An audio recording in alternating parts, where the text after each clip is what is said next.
দর্শক এখন আমরা দেখব খুবই মজাদার একটি রেসিপি, সেটি হচ্ছে সবজির কাটলেট। দেখে নিই সবজির কাটলেট তৈরি করতে কি কি উপকরণ লাগছে।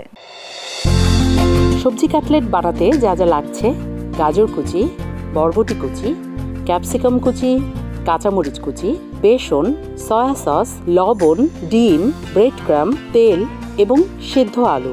দর্শক নিশ্চয়ই খুব ভালোভাবে দেখে নিয়েছেন কি কি উপকরণ লাগছে। এখন আমি চলে যাচ্ছি রান্নায়। আমি এখানে যে উপকরণগুলো এনেছি তার মধ্যে যে ম্যাশ পটেটোটা আছে ওটাকে আমি আর একটু ম্যাশ করে নিয়েছি। দর্শক আমি খুব ভালোভাবে হাতটা কিন্তু ধুয়ে নিয়েছি। রান্না করার আগে হাইজিনটা আসলে আমাদেরকে মেনটেন করতেই হবে। সেদ্ধ আলুটাকে আমি মিশিয়ে নিচ্ছি।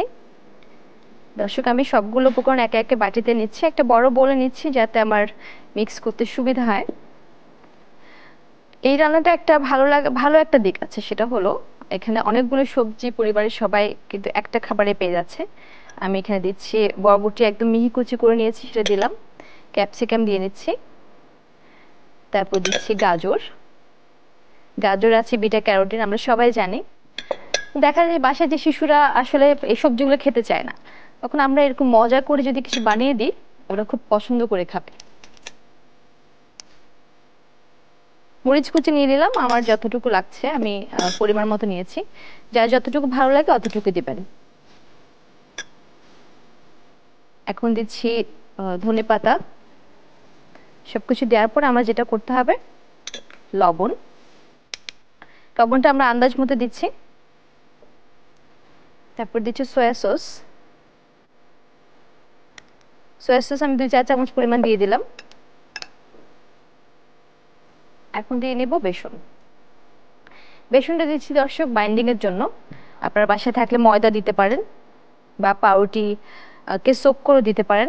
এটা হচ্ছে এই কাটলেটটাকে একটা শেপ দেওয়ার জন্য আমার একটা বাইন্ডারের দরকার হবে।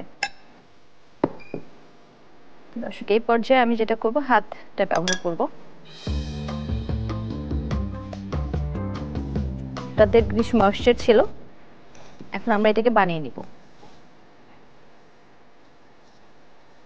দর্শক যেহেতু আমি কাটলেট বলেছি, কাটলেটে একটা শেপ আছে, কিন্তু কাটলেট কিন্তু পাকোড়ার মতো হবে না, কাটলেটের শেপে সেটা বানিয়ে নিতে হবে।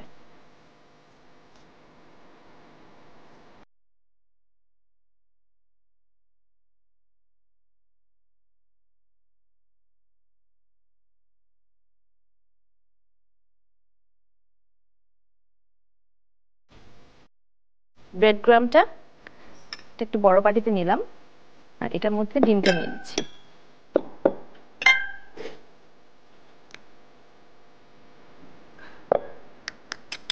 একটা ডিম ফেটিয়ে নিলাম, ডিমটা একটু বাইন্ডারের কাজ করবে। তবে খেয়াল রাখবেন দর্শক, আমরা যখন এটা বানাবো তখন যদি সম্ভব হয় 10 মিনিট আমরা ফ্রিজে রাখবো। একটু লবণ দিয়ে দিলাম। এখন যেটা করব, আমি একটা একটা করে কাটলেট যেটা আমি বানিয়ে রেখেছি সেটা প্রথমে ডিমে চুবিয়ে দিব।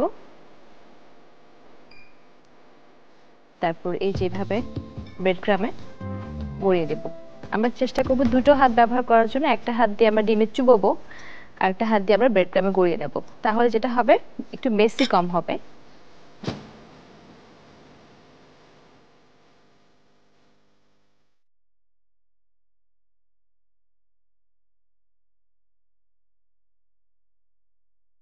তো আসলে দেখতে পেলেন একে একে কিন্তু সবগুলো কাটলেট আমি তৈরি করে ফেললাম। পরিবারের একজনের জন্য একটা কাটলেটই আসলে যথেষ্ট। এখন আমি সেটা ভেজে নেব।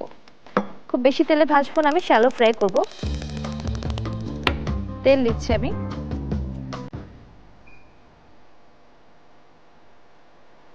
আমি দিয়ে দিচ্ছি প্যানে।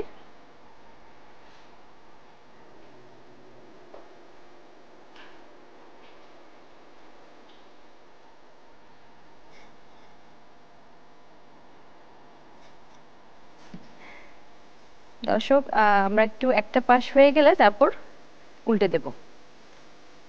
কি সুন্দর একটা রং এসছে দর্শক, দেখতে পাচ্ছেন।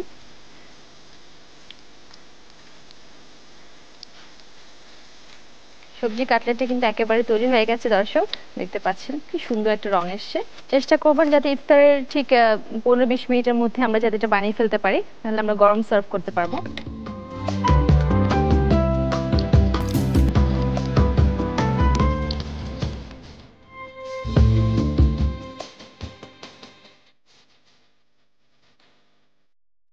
দর্শক, তৈরি হয়ে গেল খুবই মজাদার সবজি কাটলেট। দেখে নিন কিভাবে তৈরি করতে হবে সবজি কাটলেট। প্রথমে একটি বড় বাটিতে নিতে হবে সেদ্ধ আলু, বরবটি কুচি, ক্যাপসিকাম কুচি, গাজর কুচি, কাঁচামরিচ কুচি, লবণ, সয়া সস, বেসন। সব ভালোভাবে মিশিয়ে হাত দিয়ে চেপে চেপে কাটলেটের আকারে গড়ে নিতে হবে। অন্যদিকে ডিম সামান্য লবণ দিয়ে ফেটে নিতে হবে। এবারে তৈরি করে রাখা কাটলেট ডিমে চুবিয়ে ব্রেড ক্রামে গড়িয়ে প্লেটে তুলে রাখুন। সবশেষে চুলায় প্যানে তেল দিয়ে একে একে কাটলেটগুলো ভেজে সার্ভিং ডিশে তুলে গরম গরম পরিবেশন করুন মজাদার সবজি কাটলেট। দর্শক, নিশ্চয়ই খুব ভালোভাবে খেয়াল করেছেন কিভাবে তৈরি করতে হবে।